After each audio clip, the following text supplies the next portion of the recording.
Bom, agora entrando no estudo da segunda carta de Pedro, de uma forma bem resumida, estamos aqui para transmitir mais educação bíblica para você. Fique conosco. Vamos lá. Vamos lá. Então,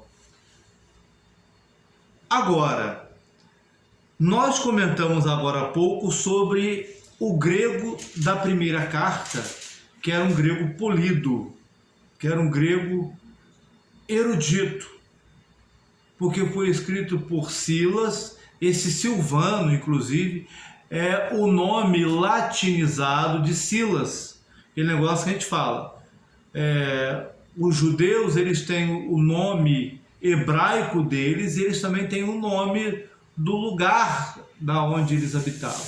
Então era como se eles tivessem um nome civil e um nome patriótico, digamos assim, né? Ou religioso. Vamos lá. Já o grego da segunda carta é um grego cheio, é um grego falho, é um grego que está distante do grego erudito, é um grego com alguns erros.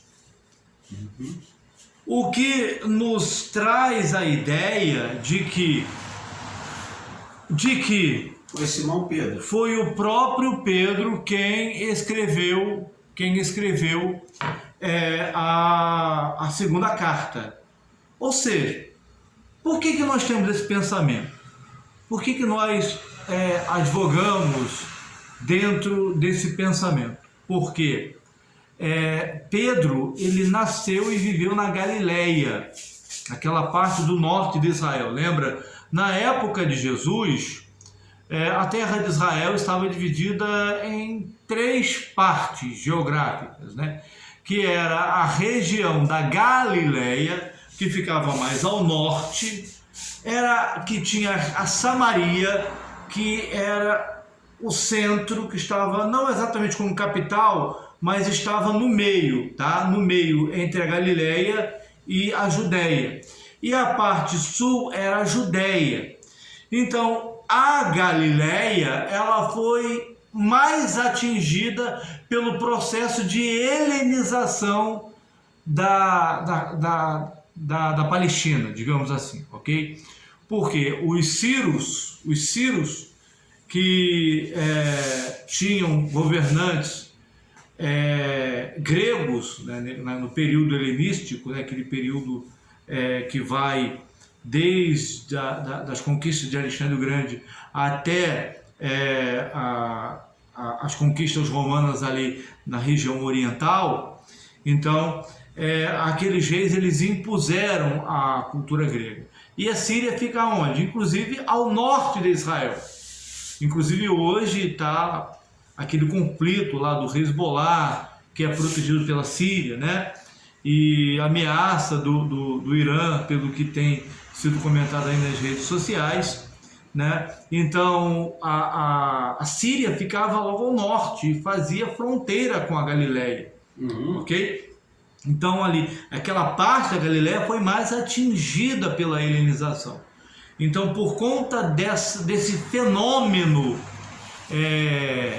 helenizador, o que é isso? O que é helenizar? Helenizar é difundir a cultura grega, que também significa difundir e ensinar a língua grega. Então, portanto, aqueles habitantes ali da Galileia,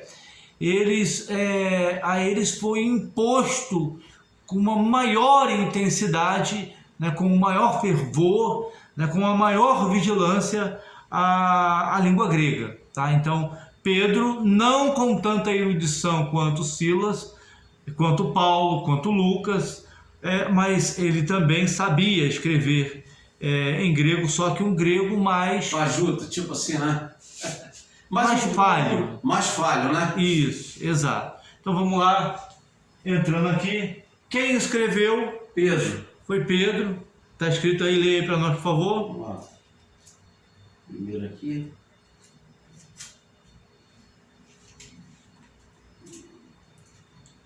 Dentro da Bíblia é fininha, né? Vamos lá. 2 Pedro, capítulo 1, né? capítulo 1. Simão Pedro, servo e apóstolo de Jesus Cristo. Amém. Até aí, obrigado. Então, o texto está afirmando que quem escreveu foi o apóstolo Pedro. O mesmo apóstolo quem ditou a primeira. Para Silvano que escreveu, exato. Né?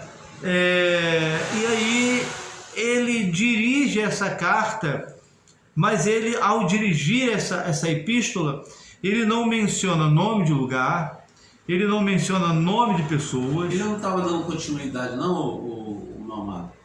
A primeira carta é só uma pergunta. Há essa probabilidade, mas por conta do silêncio dos estudiosos, nós preferimos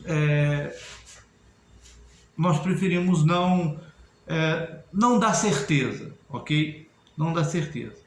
Então, mas ele dirige essa carta a quem? Aos que conosco obtiveram fé igualmente preciosa na justiça do nosso Deus e Salvador Jesus Cristo, ok? Então, ele não menciona o nome, mas ele diz apenas que eram aqueles que obtiveram a fé que ele tinha, que ele professava, que era a fé em Jesus como Messias, ok? Então aí ele emite uma saudação e depois ele vai escrever aí, ok? Então, continuando aqui, número 2, para quem ele escreveu? Segundo alguns comentaristas, igualmente, ele escreveu a crentes judeus e gentios que também estavam na diáspora. Daí o motivo pelo qual nós teorizarmos que esta carta foi escrita para o mesmo público da primeira carta, que poderia até ser uma continuação da primeira carta, ok? Então, segundo esses comentaristas, lembrando que nas cartas, nas epístolas, nas palavras do apóstolo Paulo, o apóstolo Paulo se coloca como sendo um apóstolo entre os gentios.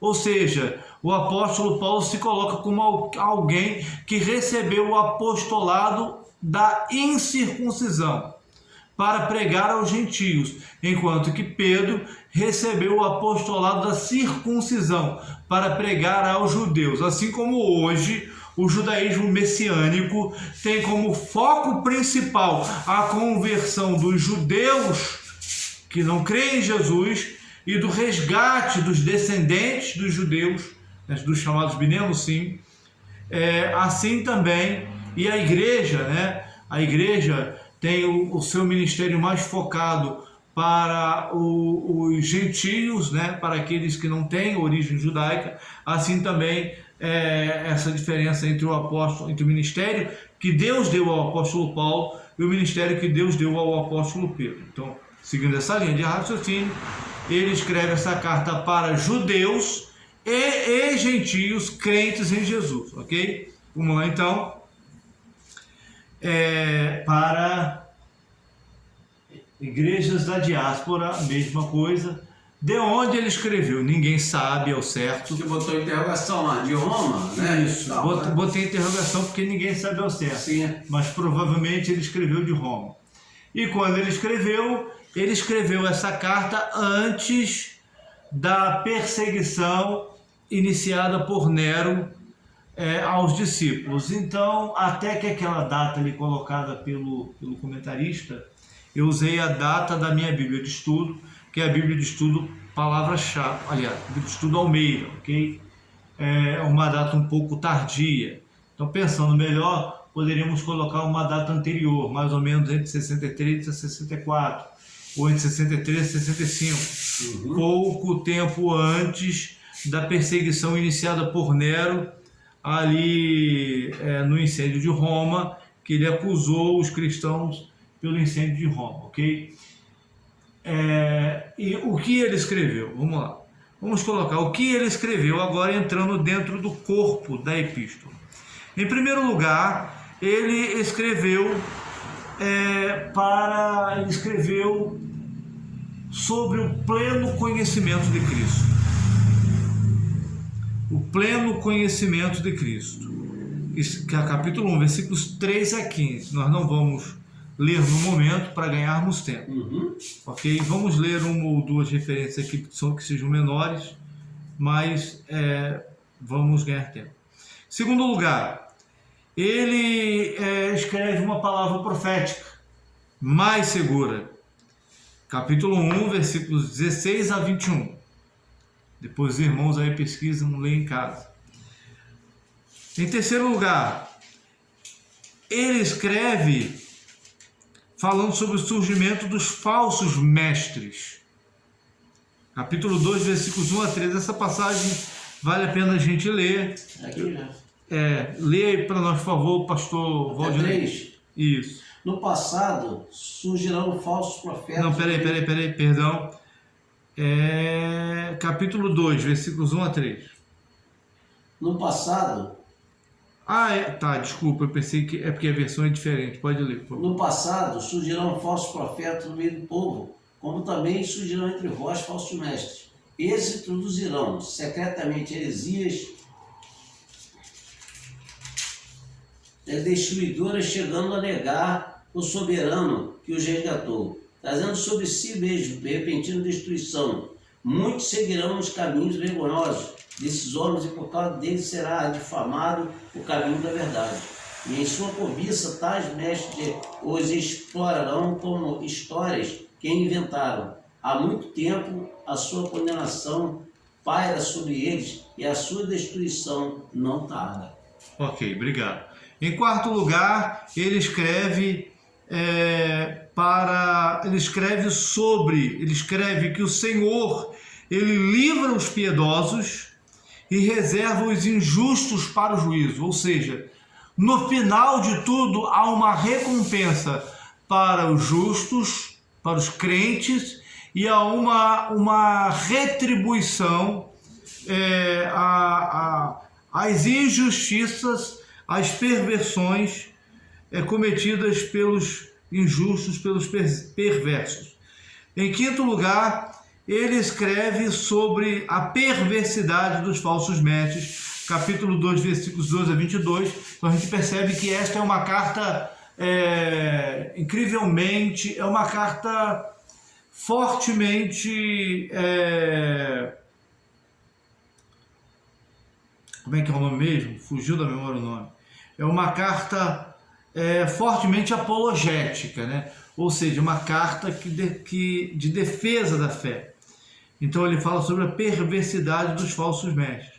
Em sexto lugar, ele escreve falando sobre a vinda do Senhor. Então a perversidade dos falsos mestres, capítulo 2, versículos 12 a 22. Sexto lugar, ele escreve falando sobre a certeza da vinda, da segunda vinda do Senhor Jesus, capítulo 3, versículos 1 a 13. E em sétimo lugar, ele exorta aqueles crentes à fidelidade e ao crescimento em Cristo.